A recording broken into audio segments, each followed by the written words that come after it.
Right now, your cat is watching you. They know your routine, your smell, and exactly how you react when they do that one specific thing they know you can't resist. But here is the unsettling truth. While you think you know your cat, you might be completely missing the most important messages they are trying to send you. In fact, right now, your cat could be in silent, hidden pain, and you would have no idea.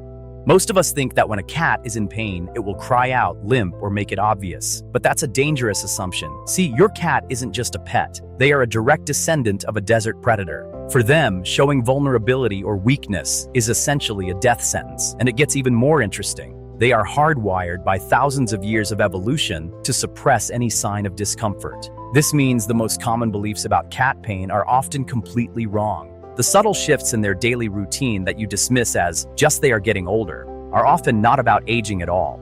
If you miss these subtle whispers, you're missing the moment they need you the most. By the end of this video, you won't just see 5 warning signs. You will discover a hidden truth that will change everything you think you know about how your cat sees you, themselves, and the relationship you share. Number 1, the disappearance of the leap. Let's start with a behavior every cat owner has seen. Your cat suddenly stops jumping. Maybe they used to effortlessly glide from the floor to the highest shelf, or effortlessly leap onto the kitchen counter. Now they don't. You notice it, but you dismiss it. You probably think they are just slowing down, or they are getting older. We normalize this change as the inevitable march of time, assuming it's a simple natural decline in energy. But here's the strange part. A loss of verticality in a cat is rarely about just being tired. For a cat, height is safety. Height is their hunting ground and their sanctuary. Evolution did not design them to willingly give up their territory. If your cat stops jumping onto that favorite high spot, it's not because they don't want to, it's because they can't. And it gets even more interesting. They won't limp and they won't cry when they try. Instead, they will quietly adjust their lives. They might start taking smaller, intermediate jumps. A step to the chair, then the table, instead of the graceful leap you were used to. They are modifying their environment to hide their inability, and most owners never notice this. They are in pain, maybe from arthritis or an old injury, and they are choosing silence. But that's not the real reason this is so critical. This change is the first brick to fall in their feeling of security. They are subtly withdrawing from their world. What looks like slowing down is actually your cat living in fear that they are becoming vulnerable, and they are hiding that fear from everyone, including you. It's the first silent sign. But the second one is even more unsettling because it directly affects how they interact with you. Number 2, when the shadow vanishes. Has your cat's personality suddenly shifted? Perhaps they are typically the demanding one, always on your lap, or the greeter at the door. And then one day, they aren't. They seem distant, less demanding of your attention. You might think they are simply being moody, or maybe they are just finally giving you some space. You might even feel a little relieved. We assume changes in affection are just a cat being, well, a cat. But this is where a common assumption leads us astray. A truly sudden withdrawal of affection in a cat is a major psychological red flag. Think about it. When you feel physically awful, what do you want to do? You want to retreat. You want to be alone and quiet. Your cat is no different. But for them, the impulse to retreat is amplified by that same predator's instinct that forbids vulnerability.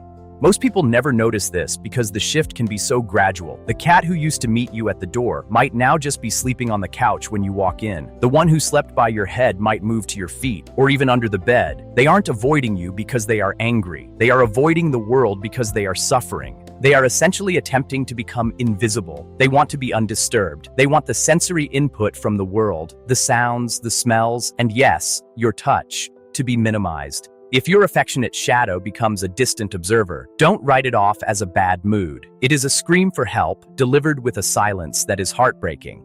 And it forces us to ask, what other natural instincts are they suppressing that we have completely misinterpreted? Number 3, the map of silent agony. Let's look at a subtle shift that feels like a hygiene issue, but it's actually a sign of physical distress. Your cat starts grooming less, or in a different way.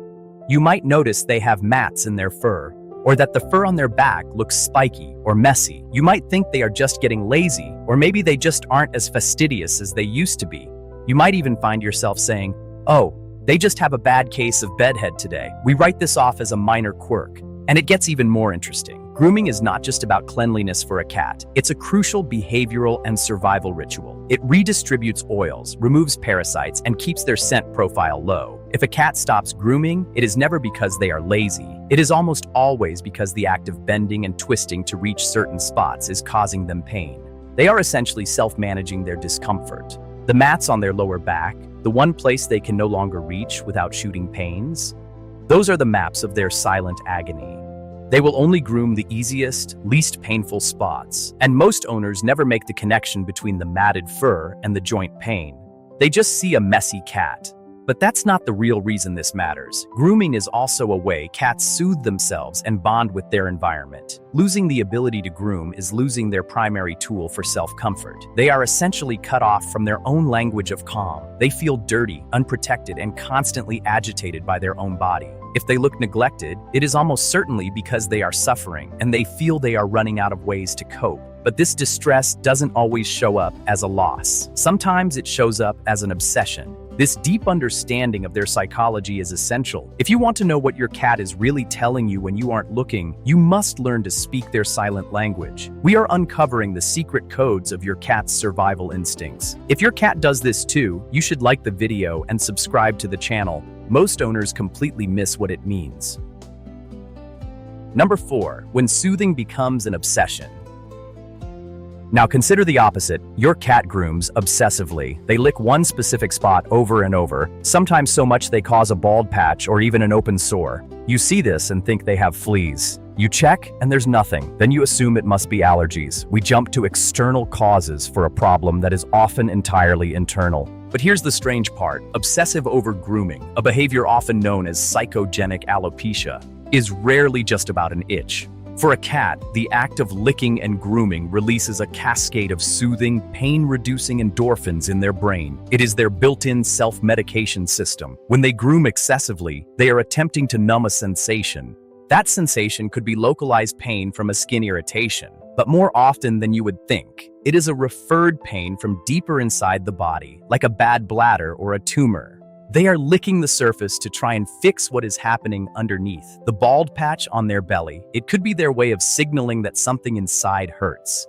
And it gets even more interesting. It isn't always physical pain. For a cat, grooming is a displacement behavior. In moments of high stress, anxiety, or internal conflict, they will often perform a completely irrelevant act, like intense grooming. They are soothing their mental anguish in the same way they soothe their physical pain. So, that cat with the bald legs might not be allergic to anything. They might just be a cat trying to numb themselves from the pressure of their own world. A world you might be a central part of in ways you don't even realize. Number 5, the final cry from the litter box. Finally, consider the most heartbreaking sign, and the one we almost always completely misinterpret. Your cat stops using their litter box. Suddenly, you are finding accidents on the carpet, on your bed, or right next to the box. You get frustrated. You might think they are being spiteful, that they are protesting something you did. We take it personally, assuming they are angry or bad. But this is where a common assumption is completely wrong. Cats are creatures of extreme cleanliness and profound routine. They have zero desire to step in their own mess or soil their home. Inappropriate urination is almost never an act of spite. It is almost always an expression of one of two things: pain or a cry of vulnerability. If a cat has a urinary tract infection or crystals, the act of urinating is excruciating. They can begin to associate the litter box itself with that pain, thinking, "The box made me hurt." So they try a different spot, hoping that a soft towel or the cool floor will make the pain stop. Most people never notice this. They just see a dirty cat. But that's not the real reason this is so profound. If the cause isn't physical pain, it's a loss of territorial security. A cat uses their urine to mark their safe zone. Their scent profile is their identity and their comfort. If your cat is soiling on your bed or your clothes, they are not sending you a message of "I hate you." They are psychologically attempting to cover your scent with their own, desperately trying to regain a sense of comfort by self-soothing in the one place they feel most protected: your bed, your scent. It's not spite.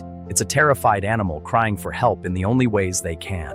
Which brings us to the hidden truth you were never supposed to know, the secret way your cat sees you, which underpins all of this behavior. Throughout this, you have been trying to decipher your cat's behavior by asking, "What are they trying to tell me, a human?" But that is the wrong question. It assumes they are trying to communicate with a person at all. Here is the mind shift. Your cat does not see you as a human. That concept of a separate species with complex societal structures and thoughts is meaningless to them. When your cat interacts with you, they are not talking to a person. They are interacting with a predictable force of nature. You are not their owner. You are not their friend. You are a predictable, stable, food-generating element of their environment.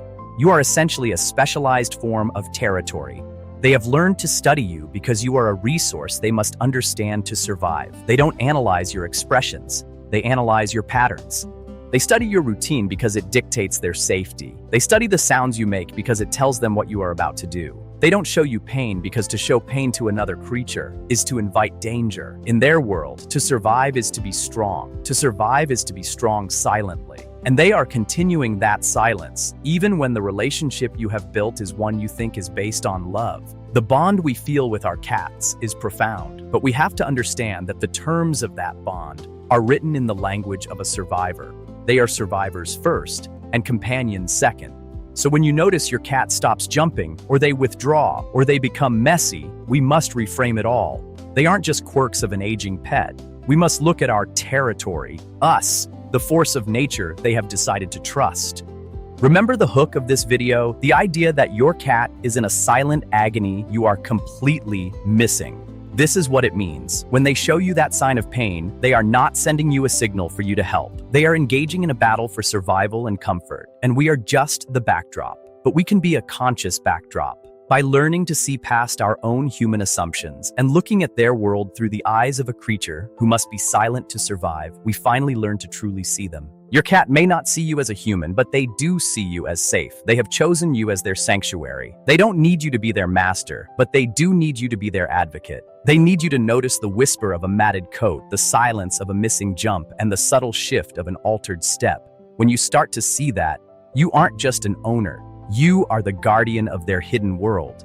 And that is a bond that is truly meaningful, even if they never tell you why.